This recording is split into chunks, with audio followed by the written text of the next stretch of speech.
If you're taking a GLP-1 and the scale is dropping, you may think everything is working perfectly. But the scale could be hiding a serious problem, because it doesn't tell you what you lost. You may be losing fat, you may be losing water, or you might be losing muscle. And if you lose too much muscle, keeping the weight off later can become a lot harder. Two people can lose the same amount of weight, but have completely different results depending on if they are losing muscle or fat. So today, we're going to talk about how to tell whether your weight loss is actually healthy weight loss, and how to protect your muscle while using medications like semaglutide or tirzepatide. And let me be clear, I'm not saying GLP-1s are bad. I use them a lot with my patients, and for the right person, they can be extremely helpful. But the medication isn't the whole plan. The goal isn't just to make the scale go down, the goal is to lose fat, protect muscle, improve metabolic health, and build habits you can actually maintain. I'm Dr. K, a pharmacist and clinician who works directly with patients on weight loss, hormone health, and metabolic health. My goal is to explain these topics in a practical, evidence-informed way so you can better understand your body and make more confident health decisions. I've cited all my sources below, and remember, this is education only. It's not personal medical advice. Now, let's break it down.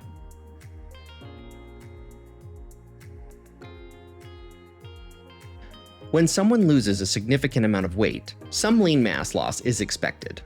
That's true whether weight loss comes from diet changes, lifestyle changes, medications, or surgery. Your body is losing total mass. And if you're eating less, your body has to pull energy from somewhere. Ideally, most of that weight loss is going to come from fat. But if protein is too low, meals are inconsistent, resistance exercise is missing, or the medication suppresses appetite so much that someone is barely eating, the body may pull more from lean tissue like muscle than we really want. And that matters because muscle isn't just about looking toned. Muscle helps with strength, mobility, blood sugar control, metabolism, and long-term weight maintenance. So when someone is losing weight, I don't just want to know how much weight did you lose. I want to know what kind of weight did you lose. No, this isn't just theory. Body composition studies with medications like tirzepatide and semaglutide show that patients can lose a significant amount of fat, which is what we want. But they also showed that lean mass can decrease significantly as well. For example, in the SURMOUNT-1 body composition analysis with tirzepatide, about 75% of the weight lost came from fat mass, and about 25% came from lean mass on average. But some patients did lose as high as 50% of that weight in muscle. Now, that doesn't mean that these medications are automatically causing harmful muscle loss in everyone, but GLP-1 medications can make this more likely if appetite suppression leads to undereating, low protein intake, and no resistance exercise.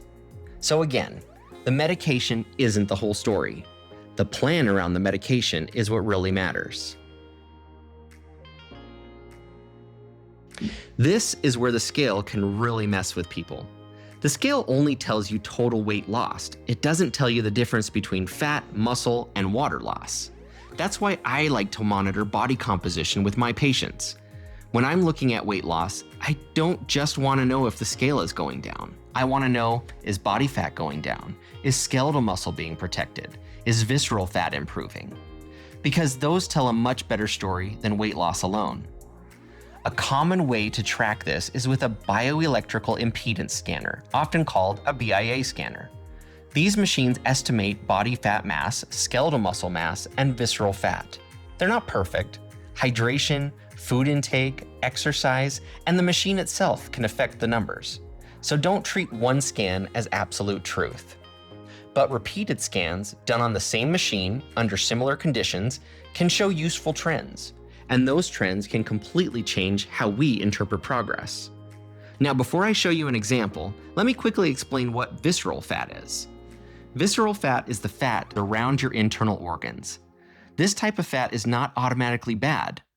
A healthy amount has a purpose, but when it does get too high, it's associated with insulin resistance, type 2 diabetes, fatty liver disease, cardiovascular disease, and other metabolic problems.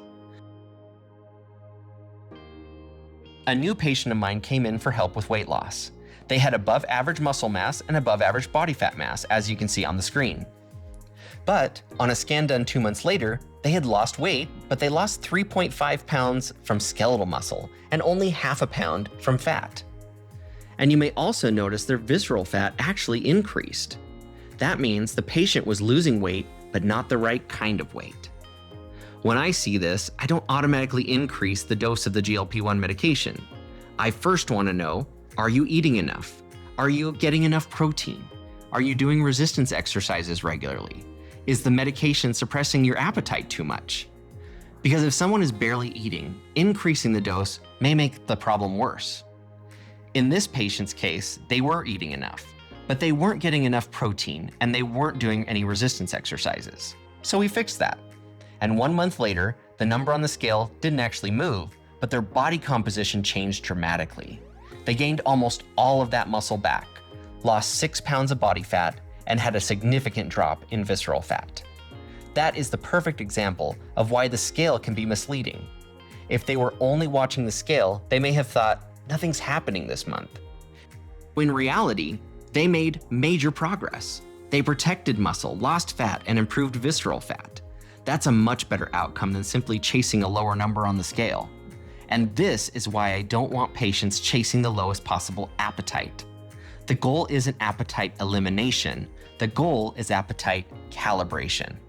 Enough appetite control to reduce overeating, cravings, and food noise, but not so much that you stop eating altogether. So how do we reduce the risk of muscle loss? Well, there are 4 big things you'll want to work on. First, prioritize protein. During weight loss, protein helps protect muscle, especially when combined with exercise.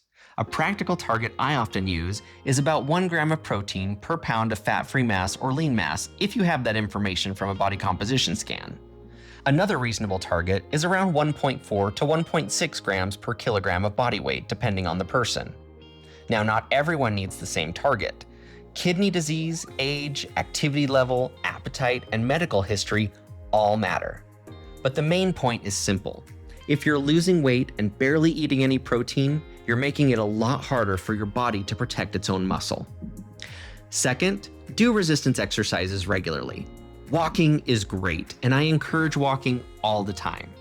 But walking alone doesn't strongly tell your body to hold on to the muscle. Resistance exercise gives your body a reason to keep muscle while you're losing weight. And this doesn't mean that you need a gym membership or a personal trainer, though those things can be useful. For a lot of patients, I start with something realistic, like 10 minutes of resistance exercises at home 2 to 3 times per week. Bodyweight exercises, resistance bands, dumbbells, machines, or modified exercises can all work. The key is challenging the major muscle groups regularly. It doesn't have to be perfect, it just has to be consistent. Third, don't chronically undereat. This is a big issue with GLP-1s. Some people get to a dose where they have almost no hunger. They skip meals all day, eat once at night, and think, great, the medication's working. But that's not always a win. That may make the scale go down, but it can also increase the risk of muscle loss, fatigue, constipation, dehydration, nutrient gaps, and rebound weight gain later. The goal isn't to starve your body into weight loss. A simple starting point is 3 protein-centered meals per day, with the first meal earlier in the day. It doesn't have to be huge, and it doesn't have to be perfect. But your body does need regular fueling, especially if you're trying to protect muscle. And if you're not able to get in 3 meals due to the appetite suppression, consider talking to your provider about decreasing your dose a little.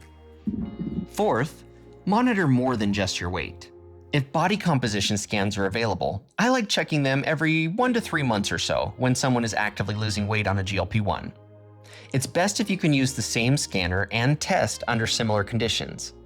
Don't panic over a single scan. Watch the trend. If you don't have access to a body composition scanner, don't panic. Some home scales estimate body fat percentage, and there are handheld devices that do the same.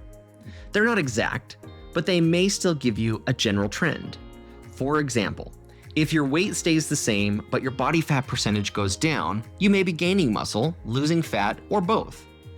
If your weight goes down, but your body fat percentage stays the same or goes up, you might be losing more muscle than you want.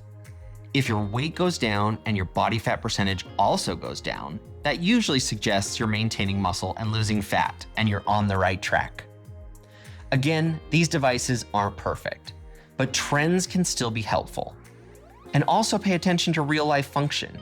How's your energy level? Are you feeling stronger or weaker? Can you climb stairs better? Are you maintaining strength and mobility? Are your clothes fitting differently? Those things can all matter too. Now, let's be honest. Some lean mass loss during weight loss is expected. That doesn't mean you're failing, but we want to keep muscle loss as low as reasonably possible. With my patients, I generally like to aim for roughly a 10-to-1 ratio when possible. So for every 10 pounds of fat lost, I prefer not to see more than about 1 pound of skeletal muscle loss. That's not a universal medical rule, and not every patient will hit that perfectly, but it gives us a practical target to aim for. Because losing 30 pounds where most of it is fat is very different from losing 30 pounds where a large portion is muscle. Those are not the same result. So here's the big takeaway. GLP-1 medications can be a great option for many people, but if you're taking a GLP-1, don't just chase the lowest number on the scale. Protect your muscle, prioritize protein, do resistance exercises, avoid chronic undereating, and if possible, monitor body composition. Because the goal isn't just to weigh less, the goal is to become healthier. And long-term success depends on losing the right kind of weight while building habits that help you keep it off. Thanks for breaking it down with me today. I hope this was helpful for you or for a loved one. And if you want to learn more about ultra-processed foods, how to identify them, and why they're so easy to overeat, stay tuned for my next video.